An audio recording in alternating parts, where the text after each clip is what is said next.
Good morning everyone, সকলোকে সুপ্ৰভাত। এইকেইদিন বহুত বেছি গৰম পৰিছে নহয়নে? আপোনালোকে যিমান পাৰে সিমান পানী খাব।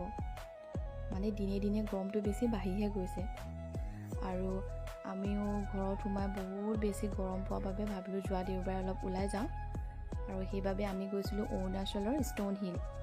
এতিয়াতো জেগাটো পূৰা ফেমাছ হৈ আছে আৰু গৈ পাই দেখিছোঁ জেগাটো বহুত বেছি ধুনীয়া। প্লেচটো ডাঙৰ ডাঙৰ পাহাৰ, নদী, কোনো ধৰণৰ হুলস্থুল নাই মানে। আৰু তাত আপোনাৰ এটা চাইডে ৰ'দ আছে, এটা চাইডে বৰষুণ আছে, মানে ডাৱৰ আছে। দেখিয়ে বহুত বেছি ভাল লাগিছিলে। তাত আপোনালোকৰ থকা ব্যৱস্থাও আছে। আমি কিন্তু ঘূৰি অহাকৈ গৈছিলোঁ দিনটোৰ বাবে। তাত ধুনীয়াকৈ গ'লোঁ, খালোঁ, তলত নদীত অলপ নামিলোঁ, পানী খেলিলোঁ, বহুত বেছি ভাল লাগিলে, ফূৰ্তি কৰিলোঁ। আৰু কেতিয়াবা এনেদৰে দিনটো ব্যস্ততাৰ মাজৰ পৰা যদি অলপ সময় উলিয়াই এনেদৰে নিজৰ ঘৰৰ মানুহ বা বন্ধু বান্ধৱৰ লগত ওলাই যাওঁ, বহুত বেছি ভাল লাগে। গতিকে আপোনালোকেও যাব, বহুত ধুনীয়া জেগাটো, প্লেচটো। আৰু শেষত আপোনালোকক কৈছোঁ বহুত বেছিয়ে পানী খাব গৰম দিনকেইটাত।